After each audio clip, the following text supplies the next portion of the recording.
नमस्कार, स्वराज एक्सप्रेस में आप सभी का स्वागत है। मैं हूं आपके साथ कविता पांडे और एक नजर एक्सप्रेस बुलेटिन की ओर। तो मध्य प्रदेश विधानसभा में आज विपक्ष या विश्वास प्रस्ताव पर चर्चा होगी। सत्ता पक्ष और विपक्ष दोनों ही दलों ने अपने अपने विधायकों को सदन में उपस्थित रहने के निर्देश दिए हैं। कांग्रेस अपने अविश्वास प्रस्ताव में 51 आरोपों के आधार पर सरकार को घेरने की कोशिश करेगी।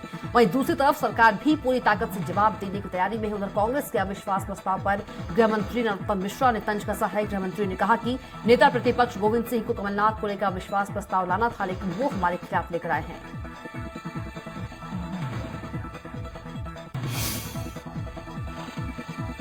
भोपाल में 20 दिसंबर से 7 दिवसीय अंतर्राष्ट्रीय वन मेले का शुभारंभ हो गया है। इस मेले का आयोजन 20 से 26 दिसंबर तक लाल परेड में जारी रहेगा। इस अवसर पर वन मेले में पहुंचे सीएम शिवराज सिंह चौहान ने वन औषधि और अन्य स्टॉलों का अवलोकन किया। इस दौरान मध्य प्रदेश के वन मंत्री विजय शाह मौजूद रहे। मुख्यमंत्री शिवराज सिंह चौहान ने कहा कि गले के लिए मुलैठी से अच्छी कोई चीज नहीं।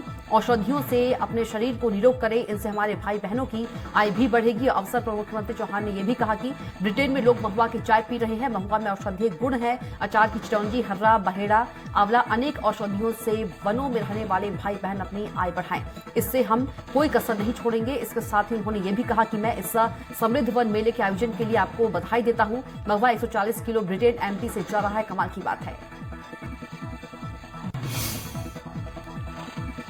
भोपाल में शिवराज कैबिनेट में बड़ा फैसला लिया गया है। 1 से 15 फरवरी तक पूरे प्रदेश में विकास यात्रा निकाली जाएंगी। मुख्यमंत्री शिवराज सिंह चौहान ने कहा कि विकास यात्रा में प्रभारी मंत्री के दौरे ज्यादा होंगे। माइक्रो प्लानिंग कर दौरे तैयार करें। मंत्री विधायक अपने अपने क्षेत्रों में विकास कार्यों का लोकार्पण शिलान्यास करेंगे।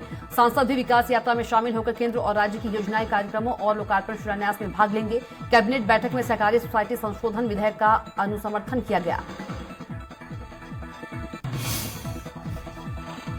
मध्य प्रदेश विधानसभा में सरकार ने 16,306 करोड़ की सप्लीमेंट्री बजट पेश किया। इस बजट में कर्मचारियों की अंशदायी पेंशन के लिए 1,000 करोड़ रुपए का प्रोविजन किया गया है। सरकार ने अनुपूरक बजट में अटल गृह ज्योति योजना के लिए 3,150 करोड़ रुपए, सीएम किसान कल्याण योजना के लिए 258 करोड़ रुपए, मुख्यमंत्री इंफ्रास्ट्रक्चर स्कीम के लिए 350 करोड़ रुपए और प्रधानमंत्री आवास योजना के लिए 1,000 करोड़ रुपए का प्रावधान किया है। मध्य प्रदेश में अब मदरसा वर्सेस शिशु मंदिर की लड़ाई शुरू हो गई है। विधानसभा में नेता प्रतिपक्ष गोविंद सिंह ने विधानसभा में मदरसों की तुलना सरस्वती शिशु मंदिर से करते हुए मदरसों के साथ साथ सरस्वती शिशु मंदिर की भी जांच की मांग उठाई है। उन्होंने कहा कि सरकार मदरसों की जांच के साथ सरस्वती शिशु मंदिर में चलने वाली संदिग्ध गतिविधियों को भी जांच की जाए, जिसका स्कूल शिक्षा मंत्री इंदर सिंह परमार ने विरोध किया है। उन्होंने कहा कि सरस्वती शिशु मंदिर राष्ट्रभक्ति और राष्ट्रीयता का पाठ पढ़ाते हैं, जिसके चलते जांच का सवाल ही नहीं पैदा होता। उन्होंने कहा कि मदरसों में आतंकी गतिविधियां पाई गई हैं, इसलिए जांच जरूरी है। मध्य प्रदेश शीतकालीन सत्र के दूसरे दिन सदन में विपक्ष ने प्रदेश सरकार को बिजली के बिल और हॉस्पिटलों में हो रही आग की घटना पर घेरा। इन मुद्दों पर पक्ष विपक्ष में जमकर सदन में तकरार देखने को मिली। पूर्व मंत्री पीसी शर्मा ने आरोप लगाया कि प्रदेश में बिजली के बिल ज्यादा आ रहे हैं, जिसके कारण आम आदमी परेशान हो रहा है। साथ ही मध्य प्रदेश में लगातार अस्पतालों में आग की घटना सामने आ रही है, लेकिन स्वास्थ्य मंत्री और जिम्मेदाराना बयान दे रहे हैं। पूर्व मंत्री पीसी शर्मा से खास बात। प्रदेश के गृह मंत्री नरोत्तम मिश्रा ने कांग्रेस राष्ट्रीय अध्यक्ष मल्लिकार्जुन खड़गे के बयान की निंदा की है। नरोत्तम मिश्रा ने कहा कि मल्लिकार्जुन खड़गे को पश्चिम बंगाल, केरल और त्रिपुरा में जाकर देखना चाहिए, जहां आरएसएस और बीजेपी के सैकड़ों कार्यकर्ताओं ने देश के लिए अपना बलिदान दिया है। इसके साथ ही उन्होंने राहुल गांधी के बयान पर पलटवार करते हुए कहा कि राहुल ने कमलनाथ और दिग्विजय सिंह और राजस्थान में सचिन पायलट और अशोक गहलोत के बीच नफरत दिखी, इसलिए उनका इस मामले में बैड एक्सपीरियंस है। निकाय चुनाव में आरक्षण पर नहीं आया फैसला। हाईकोर्ट में आज भी जारी रहेगी सुनवाई। आज हाईकोर्ट के फैसले पर सबकी निगाहें टिकी हुई। हाईकोर्ट का फैसला सरकार के पक्ष में आया तो जनवरी में चुनाव हो सकते हैं, लेकिन अगर नहीं आया तो अप्रैल मई 2023 तक चुनाव टल सकते हैं। देहरादून में मुख्यमंत्री पुष्कर सिंह धामी की अध्यक्षता में हुई बैठक में कैबिनेट ने 20 अहम प्रस्ताव पर अपनी मुहर लगाई है। कैबिनेट में अहम निर्णय लिया गया है कि जेल में बंदियों के 15 दिन के पैरोल को अब जिलाधिकारी भी दे सकेंगे। वहीं बीमारी और घर निर्माण के लिए भी पैरोल 12 महीने के लिए किया गया है। शासकीय स्कूलों में कक्षा 9वीं से 12वीं तक के छात्रों को निःशुल्क पुस्तकें देने का फैसला मंत्रिमंडल ने लिया है। उत्तराखंड से सांसद नरेश बंसल ने राज्यसभा में जबरन धर्मांतरण का मुद्दा उठाया है। बंसल ने कहा कि जबरन धर्मांतरण को रोकने के लिए राष्ट्रीय कानून की जरूरत है। उन्होंने कहा कि यह एक गंभीर मुद्दा है। मदद के लालच में इस तरह की हरकतें की जाती है। अभी देश में जबरन धर्मांतरण को रोकने के लिए कोई कानून नहीं है, इसलिए ऐसा कानून समय की मांग है। राष्ट्रीय सुरक्षा के साथ ही यह नागरिकों के धर्म और अंतरात्मा की स्वतंत्रता के मौलिक अधिकार के लिए खतरा बन सकता है। अगर इन पर रोक नहीं लगाई गई तो जल्द ही भारत में हिंदू अल्पसंख्यक हो जाएंगे। देहरादून में कांग्रेस प्रदेश अध्यक्ष करण महाना की अध्यक्षता में प्रदेश मुख्यालय में अहम बैठक हुई। बैठक में पूर्व पार्षद और पार्षद प्रत्याशियों समेत पदाधिकारियों की मौजूद रहे। बैठक में छात्र संघ चुनाव और नगर निकाय चुनाव को लेकर चर्चा की गई। प्रदेश अध्यक्ष करण महाना ने कहा कि इस बैठक में आने वाले चुनाव को लेकर चर्चा की गई है। राज्य सरकार पर निशाना साधते हुए उन्होंने कहा कि प्रदेश की कानून व्यवस्था चरमराई हुई है। देहरादून में कांग्रेस प्रदेश अध्यक्ष करण महाना ने सरकार पर निशाना साधते हुए कहा कि बर्खास्त कर्मियों को धरना देना उचित है। प्रदर्शनकारी कर्मचारियों ने उसी प्रक्रिया को फॉलो किया जो विधानसभा में बीते कई सालों से चल रही थी। ऐसे में उनका कोई दोष नहीं है। करण महाना ने सवाल उठाते हुए कहा कि जिन नेताओं ने नैतिकता को ताक पर रखकर अपने परिजनों की और चहेतों की नौकरियां लगाई, उससे यह मामला बाहर निकल गया है, लेकिन उन नेताओं के खिलाफ कोई कार्रवाई नहीं हुई है। विधानसभा से हटाए गए 228 कर्मचारियों ने बीते 2 दिनों से विधानसभा के बाहर लगातार प्रदर्शन कर रहे हैं। वहीं कर्मचारियों ने विधानसभा अध्यक्ष पर दोहरा रवैया अपनाने का आरोप लगाया है। उन्होंने कहा कि 2000 से लेकर 2022 तक एक समान नियुक्तियां हुई है, मगर विधानसभा अध्यक्ष ने 2016 से 2022 तक की नियुक्तियों को ही रद्द किया है।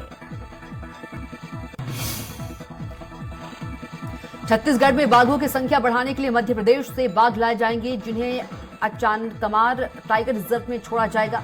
साथ ही बादनवा पारा अभ्यारण्य में भी एमपी से लाए गए टाइगर छोड़े जाएंगे। मुख्यमंत्री भूपेश बघेल की अध्यक्षता में सोमवार को सीएम हाउस में आयोजित छत्तीसगढ़ राज्य वन्य जीव बोर्ड की बैठक में यह फैसला लिया गया। हालांकि बाघों की संख्या कितनी होगी और टाइगर कब लाए जाएंगे, इसे लेकर कोई जानकारी अभी सामने नहीं आई है। छत्तीसगढ़ में एक बार फिर से शराबबंदी पर सियासत गर्मा गई है। शराबबंदी को लेकर पूर्व मंत्री बृजमोहन अग्रवाल ने सरकार पर निशाना साधा है। उन्होंने कहा कि प्रदेश की जनता और बीजेपी ने नहीं कहा था कि आप शराबबंदी करिए। कांग्रेस ने अपने घोषणा पत्र में खुद शराबबंदी को शामिल किया था। महिलाओं का वोट लेने के लिए शराबबंदी करने की बात कही गई थी। अब उससे इधर उधर क्यों भाग रहे हैं? घोषणा करने से पहले कांग्रेस ने नहीं सोचा कि शराबबंदी कैसे होगी। वोट की राजनीति करने के लिए सब काम करेंगे। बृजमोहन अग्रवाल ने आगे कहा कि यही हाल आरक्षण के मुद्दे पर है। 1 लाख से ज्यादा जवान नौकरी के लिए भटक रहे हैं, हाईकोर्ट में से भागा दौड़ी कर रहे हैं, क्योंकि आने वाले समय में विधानसभा चुनाव है। पूरी तैयारी के साथ अगर विधेयक लाते तो ऐसी स्थिति नहीं बनती। पूर्व मंत्री बृजमोहन अग्रवाल के शराबबंदी वाले बयान पर कांग्रेस ने पलटवार किया है। पीसीसी अध्यक्ष मोहन मरकाम ने कहा कि बिहार और गुजरात में जहरीली शराब से लोगों की मौत हुई है। गुजरात में शराब से हुई मौत पर बृजमोहन अग्रवाल क्या कहेंगे? हर पहलुओं पर हमारी सरकार विचार कर रही है। समाज में बुराइयां हैं, उसे कैसे दूर करे, इसके लिए जागरूक कर रहे हैं। नशा मुक्ति केंद्र खोले जा रहे हैं। नशे से कैसे छुटकारा मिले, इसके लिए काम किया जा रहा है। रायपुर में मुख्यमंत्री के बजरंगी गुंडे वाले बयान को बीजेपी प्रदेश अध्यक्ष ने आपत्तिजनक बताया है। अरुण साव ने सरकार पर निशाना साधते हुए कहा कि किसके संरक्षण में छत्तीसगढ़ में लूट और धर्मांतरण हो रहा है। प्रदेश की जनता सब जान रही है। यह सरकार की हिंदू विरोधी मानसिकता को दर्शाता है। इसके लिए सीएम भूपेश बघेल को माफी मांगना चाहिए। छत्तीसगढ़ में बीजेपी को झटका लगा है। मुंगेली नगर पालिका परिषद के 3 भाजपा पार्षदों ने कांग्रेस का दामन थाम लिया है। तीनों पार्षदों ने आज पीसीसी अध्यक्ष मोहन मरकाम के समक्ष कांग्रेस प्रवेश किया। कांग्रेस प्रवेश करने वाले पार्षदों में संतोषी मोना नागरे, सोनी जागरे और मोती बाई सोनकर शामिल है। भाजपा पार्षदों के कांग्रेस प्रवेश पर मोहन मरकाम ने कहा कि नगर पालिका मुंगेली के 3 पार्षदों ने आज कांग्रेस प्रवेश किया है। कांग्रेस की नीतियों से प्रभावित होकर इन्होंने फैसला लिया है। मुंगेली में कांग्रेस मजबूती के साथ काम करेगी। जिले के 3 सीटों को 2023 के चुनाव में हम जीतेंगे। बीजेपी के कई और नेता भी हमारे संपर्क में हैं। प्रदेश के स्वास्थ्य मंत्री टीएस सिंहदेव के एक बयान के बाद प्रदेश की सियासत गर्मा गई है। टीएस सिंहदेव ने कहा था कि विधानसभा चुनाव से पहले वो अपने भविष्य के बारे में बड़ा फैसला ले सकते हैं। मंत्री सिंहदेव के इस बयान के बाद विपक्ष नेताओं ने उन पर तंज कसा है। बीजेपी के महामंत्री केदार कश्यप ने कहा कि टीएस सिंहदेव को तुरंत फैसला लेना चाहिए, क्योंकि आप लोगों के कारण पूरे छत्तीसगढ़ की स्वास्थ्य व्यवस्था गंभीर हो चुकी है। इलाज की व्यवस्था नहीं होने के कारण लोग दूसरे राज्यों में जा रहे हैं। बीजेपी नेता ने आगे कहा कि पंचायत विभाग छोड़ने के बाद भी वे स्वास्थ्य विभाग में कुछ नहीं कर पा रहे हैं। इसके लिए आपकी सरकार और आप जिम्मेदार हैं। 2023 में होने वाले विधानसभा चुनाव को लेकर बीजेपी ने अभी से कवायद शुरू कर दी है, जिसे लेकर बीजेपी ने भ्रष्टाचारी कांग्रेस हटाओ छत्तीसगढ़ बचाओ अभियान शुरू कर दिया है। बालोद जिला के तीनों विधानसभा क्षेत्रों में होने वाले इस अभियान की शुरुआत जिले के गुंडरदेही विधानसभा से की गई है, जिसमें प्रदेश और जिला से पहुंचे बीजेपी नेताओं ने क्षेत्र के बीजेपी पदाधिकारी और कार्यकर्ताओं की बैठक कर कांग्रेस सरकार के खिलाफ हल्ला बोला। इसी दौरान बीजेपी पूर्व मंत्री प्रेम प्रकाश पांडे ने कांग्रेस सरकार पर निशाना साधते हुए कहा कि ये अपने आप को किसान पुत्र कहते हैं, ये किसान पुत्र नहीं, यह रामद्रोही के पुत्र हैं।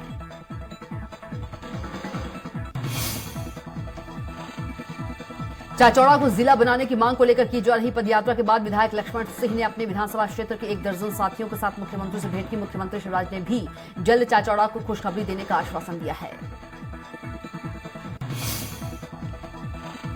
मध्य प्रदेश में होने वाले विधानसभा चुनावों में अनुसूचित जाति और जनजाति के वोटों को अपने पक्ष में करने के लिए बीजेपी और कांग्रेस एड़ी चोटी का जोर लगा रही है। वहीं अब भीम आर्मी ने भी प्रदेश में चुनावी मैदान में उतरने का ऐलान कर इनकी चिंता बढ़ा दी है। भीम आर्मी के राष्ट्रीय अध्यक्ष चंद्रशेखर ग्वालियर पहुंचे। इस दौरान उन्होंने कहा कि 2023 के मध्य प्रदेश विधानसभा चुनाव में भीम आर्मी पूरी मजबूती के साथ संगठन खड़ा करके भागीदारी करेगी और बहुजन समाज के मुद्दों को विधानसभा चुनाव में उठाएगी। प्रदेश के कई जिलों में जारी रेत व्यापारी संघ की हड़ताल के बीच रेत व्यापारी संघ के 100 से ज्यादा सदस्य भोपाल में मंत्री बृजेंद्र प्रताप सिंह के बंगले के बाहर धरने पर बैठ गए। व्यापारी संघ का कहना है कि वो मंत्री के आश्वासन पर सुबह से यहां बैठे हुए हैं, लेकिन अभी तक उनकी समस्या का समाधान नहीं हुआ और जब तक उनकी मांगे नहीं मानी जाएगी तब तक वो मंत्री के बंगले पर ही बैठे रहेंगे। काशीपुर में बीजेपी प्रदेश अध्यक्ष महेंद्र भट्ट का कार्यकर्ताओं और पदाधिकारियों ने स्वागत किया। उन्होंने कांग्रेस पर निशाना साधते हुए कहा कि कांग्रेस अब नाक रगड़ो यात्रा भी निकालेगी तो कोई फायदा नहीं होगा। उन्होंने महिलाओं का तिलक लगाकर स्वागत किया है। भट्ट ने कहा कि वे आगामी निकाय चुनाव को लेकर बूथ स्तर तक हर कार्यकर्ता की सहभागिता सुनिश्चित करने के लिए सभी क्षेत्रों का दौरा कर रहे हैं। उन्होंने नगर निगम और नगर पंचायत चुनाव में जीत का दावा किया है। हरिद्वार में काशी और उज्जैन के तर्ज पर भव्य कॉरिडोर बनाने की कवायद शुरू हो गई है। वहीं रुड़की विकास प्राधिकरण ने बोर्ड बैठक कर इस संबंध में प्रस्ताव भी पास कर दिया। इधर साधु संतों ने सरकार और प्रशासन की इस पहल का स्वागत किया है। निर्माण कार्य को लेकर जल्द ही कंसल्टेंट नियुक्त किया जाएगा। वहीं हर की पौड़ी क्षेत्र में अवैध अतिक्रमण को हटाने का कार्य भी शुरू हो गया है। कर्णप्रयाग के डॉक्टर शिवानंद नौटियाल राजकीय स्नातकोत्तर महाविद्यालय में छात्र संगठन को लेकर सभी पदों में नामांकन किया गया। इस दौरान आयुष नेगी और मनीष प्रत्याशियों ने अपना नामांकन भरा। वहीं उपाध्यक्ष पद पर आयुष राज और अरविंद सिंह ने भी नामांकन किया है। इस दौरान प्रत्याशियों ने नगर बाजार सहित महाविद्यालय तक शक्ति प्रदर्शन करते हुए नामांकन दाखिल किया। 24 दिसंबर को छात्र संघ चुनाव होना है। नया रायपुर के कलिंगा यूनिवर्सिटी में बवाल हो गया है। यूनिवर्सिटी में पढ़ने वाले सीनियर और पास आउट छात्रों ने हॉस्टल में घुसकर जूनियर छात्रों की पिटाई कर दी है, जिसमें 13 से अधिक छात्रों को चोटें आई। बताया जा रहा है कि छात्रों के बीच पुरानी किसी बात को लेकर विवाद हुआ था, जो मारपीट तक जा पहुंचा। इधर इस पूरे मामले में कलिंगा विश्वविद्यालय प्रबंधन कुछ भी कहने से बचता नजर आ रहा है। हालांकि तनाव की स्थिति को देखते हुए यूनिवर्सिटी को बंद रखा गया है। वहीं जूनियर छात्रों का कहना कि यूनिवर्सिटी में पढ़ने वाले कुछ छात्र के साथ बाहर से आए युवाओं ने रॉड और हॉकी स्टिक ने हॉस्टल में घुसकर उनके साथ मारपीट की है। इस पूरे मामले में मंदिर हसौद पुलिस ने काउंटर एफआईआर दर्ज की है। लखनऊ के समता मूलक चौराहे पर देर रात तेज रफ्तार कार बेकाबू होकर गोमती नदी में गिर गई। कार में कुल 4 लोग सवार थे, जिसमें से एक युवती और एक युवक की मौके पर ही मौत हो गई, जबकि अन्य 2 युवकों की हालत गंभीर है। लोकायुक्त इंदौर की टीम ने जनपद पंचायत महेश्वर में पदस्थ पंचायत इंस्पेक्टर महेश पवार को 10,000 और लेखापाल अशोक मेहता को रिश्वत लेते रंगे हाथ पकड़ा। आपको बता दें कि किशोर कुमार पारेश्वर जनपद पंचायत महेश्वर के सन 2016 के सेवानिवृत्त पंचायत समन्वयक अधिकारी हैं, जिनसे जीपीएफ की राशि 4,80,000 रुपए आहरण करने के एवज में पंचायत समन्वयक अधिकारी महेश पवार और लेखापाल अशोक मेहता के द्वारा 30,000 की रिश्वत की मांग की जा रही थी, जिसकी शिकायत फरियादी किशोर कुमार पारेश्वर ने लोकायुक्त कार्यालय इंदौर में की। जिसके बाद लोकायुक्त डीएसपी प्रवीण बघेल की अगुवाई में लोकायुक्त की टीम ने कार्रवाई को अंजाम दिया। दोनों आरोपियों पर भ्रष्टाचार अधिनियम के तहत कार्रवाई की गई। इंदौर के बाणगंगा थाना क्षेत्र की नंदबाग कॉलोनी में 14 साल के 5वीं क्लास से पढ़ने वाले छात्र ने अपने घर में फांसी लगाकर आत्महत्या कर ली। शैलेंद्र के बड़े भाई अरुण ने बताया कि शैलेंद्र सुबह 8 बजे स्कूल गया और 12 बजे स्कूल से आ गया था। शैलेंद्र का भाई अपने काम पर चला गया। घर से 2 बजे फोन आया कि शैलेंद्र ने फांसी लगा ली है। छात्र शैलेंद्र न मोबाइल चलाता था। छात्र के माता पिता गाँव में रहकर खेती करते हैं। फिलहाल बाणगंगा पुलिस ने मामला दर्ज कर जाँच शुरू कर दी है। सितारगंज में प्लाईवुड के गबन के आरोप में फरार चल रहे 15,000 की नामी बदमाश को पुलिस ने गिरफ्तार किया है, मगर अभी भी 2 आरोपी फरार चल रहे हैं। आपको बता दें कि बीते साल आरोपी ने बालाजी कंपनी से 4,87,733 रुपए का प्लाईवुड का गबन किया था, जिसके बाद से पुलिस ने आरोपी के खिलाफ मामला दर्ज कर तलाश में जुटी हुई थी। वहीं दूसरी ओर डकैती की योजना बना रहे 6 लोगों को शक्ति फॉर्म के प्राइमरी स्कूल के खंडहर से पुलिस ने हथियार समेत गिरफ्तार किया है।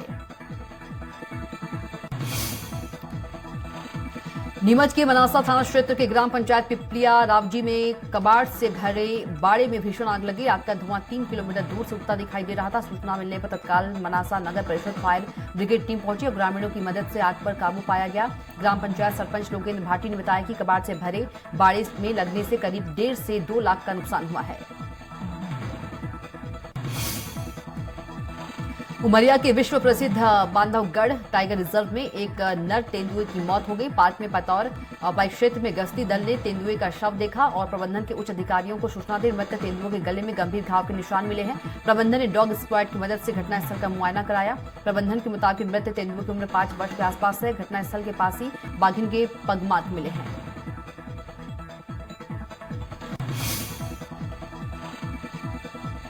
काशीपुर में पुलिस ने सफलता हासिल करते हुए 7 वारंटियों को गिरफ्तार किया है। पुलिस ने विभिन्न मामलों में वांछित चल रहे आरोपियों को पकड़ा है। ऑपरेशन क्रैकडाउन NBW के तहत पुलिस ने कार्रवाई को अंजाम दिया है। बता दें कि शहर में वरिष्ठ पुलिस अधीक्षक के निर्देशन पर लगातार कार्रवाई की जा रही है। पुलिस अधिकारी ने कहा कि सभी वारंटी अलग अलग मामलों में चकमा देते आ रहे हैं। सभी को न्यायालय के समक्ष पेश कर जेल भेजा गया है। जशपुर जिले में हाथियों का आतंक जारी है। जंगल में लकड़ी काटने के दौरान हाथी के हमले से युवक घायल हो गया। घायल युवक को ग्रामीणों की मदद से सिविल अस्पताल लाया गया। वन विभाग को सूचना दी गई, लेकिन वन विभाग की टीम मौके पर नहीं पहुंची। इंदौर में तुकुगंज थाना क्षेत्र के ट्रेजर आइलैंड में एक बार फिर लव जिहाद की घटना सामने आई है, जहां बजरंगियों ने लव जिहादी को युवती के साथ अश्लील करते हुए रंगे हाथों पकड़ लिया और उसकी धुनाई कर दी, जिसके बाद बजरंगियों ने युवक को पुलिस को सुपुर्द कर दिया।